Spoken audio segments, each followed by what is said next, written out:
here we are in northern Macedonia, in Ohrid. Quite a stunningly beautiful place.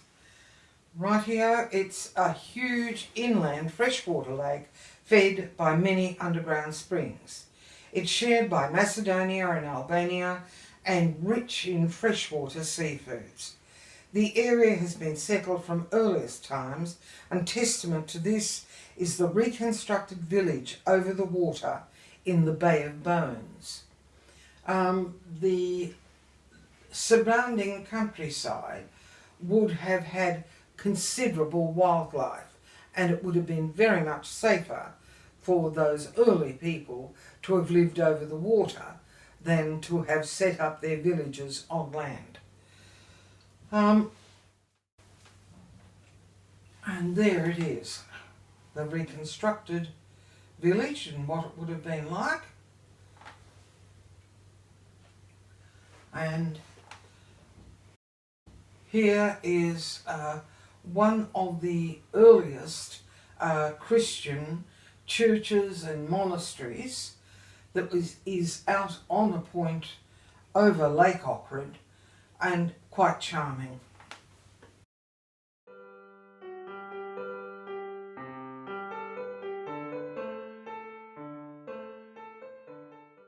I have never seen water as crystal clear. There were fish there, but I'm afraid my photography is not up to making them very clear to you.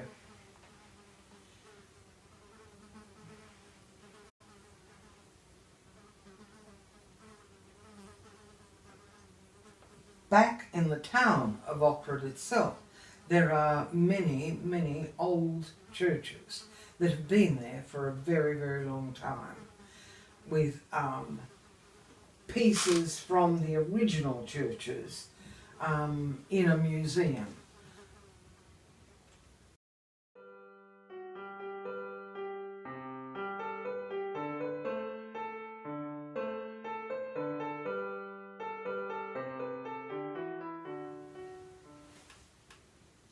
And this is the architectural style of Ohrid. The houses were built on a stone foundation. Then, as they came up, they had areas that were out and hanging over. And it's certainly a most attractive architectural style.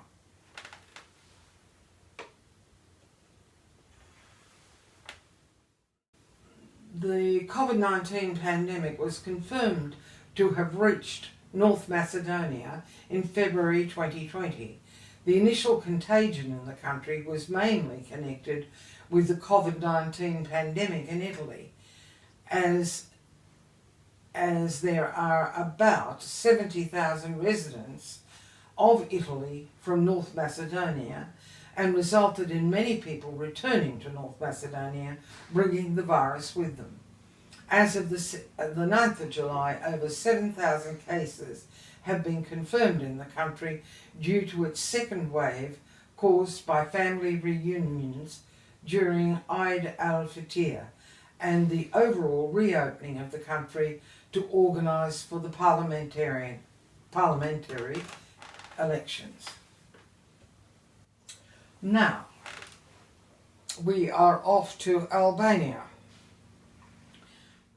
The first place we will visit in Albania is the port city of Durrës. It's another Roman port of antiquity. Recently discovered theatre with mosaics, there's the mosaics, and different city walls, most of which have gone. That one has been converted into a restaurant up the top. And there is what the Roman theatre was like.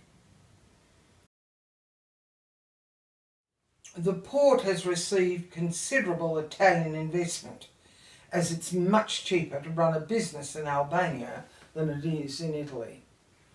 I think the term was that you only have to pay an Albanian 25% of what you'd have to pay an Italian.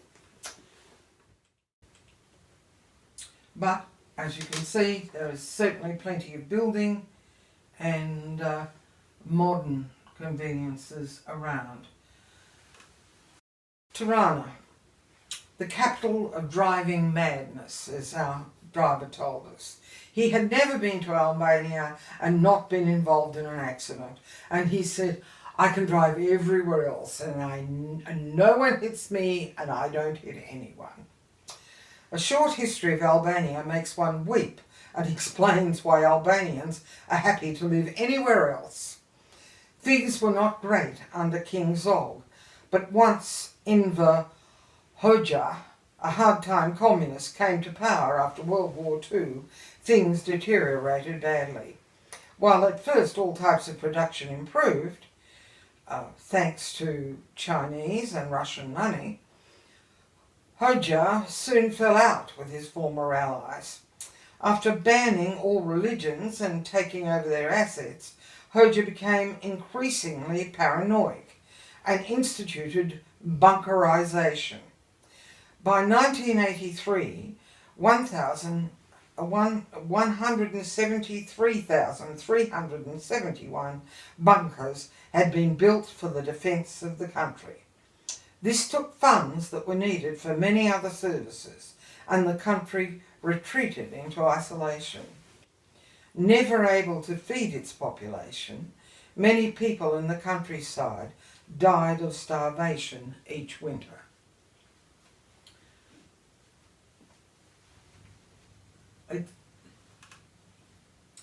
The example of a shop in Tirana, which is the capital city, I found rather interesting because so much produce was in rubbish bins, and no, it was not impressive.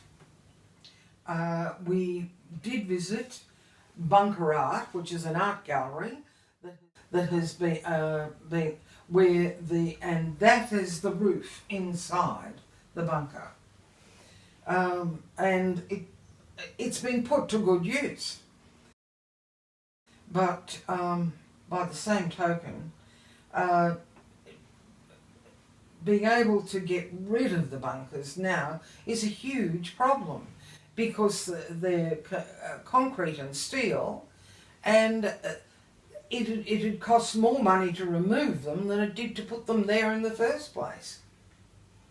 I gather that in some quite remote places people have taken the bunkers over and are living in them, but I don't think they'd be very good, and apart from anything else there was no plumbing.